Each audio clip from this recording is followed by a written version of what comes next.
As the world watches the continued Russian and Ukrainian conflict, the world is collectively worrying and watching on as casualties are inflicted on both sides. Among the casualties that has been reported is rather not of a human loss but one of the aviation industry. The lone Antonov AN-225, the Myria, which was destroyed during an attack at Hostomel airfield near Ukrainian capital Kyiv. It was a unique aircraft and recognizable around the world. While now the situation for the Myria is grim, its story includes a previous rebirth. Originally intended to support the Soviet space program, it would go on to become a global aviation icon, flying to all corners of the world. It is for that reason this video will highlight the Antonov AN-225. The early development of the AN-225, the Myria, traces its roots to the Soviet Union.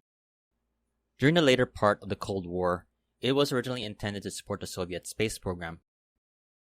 During the 1980s, the Soviet space program was working on the Buran, a space shuttle equivalent to the US space shuttle program. For this, the Buran program was looking for an aircraft to carry the Energia rockets, also the Buran itself. To develop the aircraft, the project would go to the Soviet aircraft producer, the Antonov Design Bureau. The Soviet aircraft producer originally founded what is now Russia and then relocated to Ukraine. Taking on the task to build this big aircraft, the lead designer of the AN-225 was Viktor Tomolchev, who in his own name had a hand in the development of much of the aircraft on the Antonov aircraft line, including the AN-225's predecessor, the 124. The development of the Myria, the AN-225, would be based on the AN-124 built a few years earlier, though the difference would have a twin tail with a swept horizontal stabilizer. This would be among the identifying features of what would be a giant in aviation. The Myria would have a length of around 84 meters, a wingspan of around 88 meters, and a height of 18 meters. The aircraft would be capable of carrying a cargo capacity of over 250,000 kilograms, and depending on the cargo capacity, the aircraft could travel at a range of over 15,000 kilometers. The aircraft would require 32 wheels, including 2 sets in the front. Powering the aircraft were 6 Ivchenko Progress Lotrev D-18 turbofans, providing a thrust of over 51,000 pounds each. For each flight, cargo could be unloaded and loaded through the front, similar to the 747 version of the freighter. Each flight would have a 6 or 7 man crew. Design-wise, the aircraft is an engineering marvel, holding the records including the heaviest aircraft ever built and the largest wingspan of any operating aircraft. Size-wise, it surpasses the Boeing 747-8 and the Airbus A380. However, compared to some other aircraft historically and in modern day, the Hughes H-4 Spruce Goose surpasses the Myria in terms of wingspan. Antonov would be working on the aircraft during the 1980s until the first flight was made on December 21, 1988. Initially, as mentioned before, it would be used for the transport of the Buran and its support equipment. Though it wouldn't be long before trouble would begin, and that trouble would come with the fall of the Soviet Union in 1991. Prior to 1991, 2 of the aircraft were ordered, and 1 was successfully built as another was partially developed. Following the fall of the Soviet Union, the Buran program was cancelled and later the plane would eventually be grounded in 1994.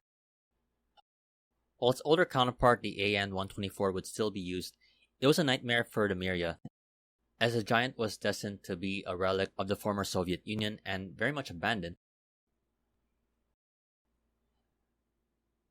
For nearly a decade, the story of the Myria would have ended there, though leading into the 2000s, Antonov Airlines needed a bigger cargo aircraft compared to the AN-124. Among the options was bringing back to life the AN-225, which during the 2000s found to be in the possession of the Ukrainians. A restoration for flight operations would take place for a new life, and the aircraft would make its return to the skies in 2001. Immediately, Antonov Airlines would put the aircraft to use on new missions, specifically for civilian cargo missions beyond the former Soviet state. The cargo would go beyond the originally intended Buran and the supporting equipment. Among the notable cargo the aircraft would later carry was helicopters, boats, trains, tanks, cranes, large electrical equipment, generators, and other sensitive equipment like satellites that would launch to orbit.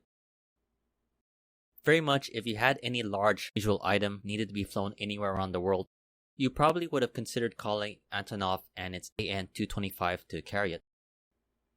Hence the slogan of the Antonov Airlines company, quote, "No other name carries more weight." The once Soviet giant was now carrying cargo and the Ukrainian flag around the world. It did so along with accomplishing some world records, including the heaviest payload ever, a generator from Frankfurt to Yerevan, Armenia, followed by the longest payload in 2010, which were 2 test turbines, China to Denmark. While the AN-225 was meant for serious weight and serious business, there was also some fun with the aircraft. In 2012, the aircraft hosted the highest altitude art exhibit, hosting an art exhibit of 500 works of art at around 33,000 feet in the air. The aircraft would go around the world and would more often be the highlight of the day for many plane spotters. Being an aircraft with large cargo capacity, it also has been used in times of crisis. During the COVID-19 pandemic, the aircraft was used to carry sensitive medical equipment, along with supporting global cargo operations. All this was accomplished and done with one of the aircraft. Meanwhile, the second airframe of the AN-225 has not been fully developed and completed yet. For the possible completion of the second AN-225, Antonov in 2016 sold the rights and technical data to China. For nearly 2 decades, the AN-225 made its mark in aviation. However, it would be a high-profile casualty in the recent Russian-Ukraine conflict. According to multiple reports, the aircraft was reportedly destroyed following an attack by Russian forces at Hostomel Airport. While Ukrainian government officials confirmed the reports, the Antonov Aircraft Company has not done so itself. Added to this grim report, where images and video were shown on Russian state media of the Hostomel airfield and the destroyed AN-225. Amid the current situation, there has been various reports, including the early speculation as to the fate of the AN-225 at Hostomel airfield. Based on the current reports, the situation appears to be grim, with the world losing the lone operational AN-225. As of recording this video, there is no confirmed reports as to the status of the other incomplete airframe. We'll probably get those reports of the status of that airframe when the dust and the chaos settles. And from there, the Antonov company can decide on where to go regarding the AN-225 in the Myria. Right now, the situation for the second airframe could offer some hope for a possible third life of the aircraft. For many of us who are aviation enthusiasts, we do certainly hope for a possible rebirth of the AN-225, the Myria. More importantly, we hope for a peaceful resolution and to stop the chaos and the war going on. I definitely hope you enjoyed this video. If you liked it, please like, comment, share, and subscribe. For more updates in the aviation and travel scene in the Asia Pacific, you can check out the Flights in Asia website at www.flightsinasia.com. In the meantime, hope to see you there. Thank you for watching and have a great day.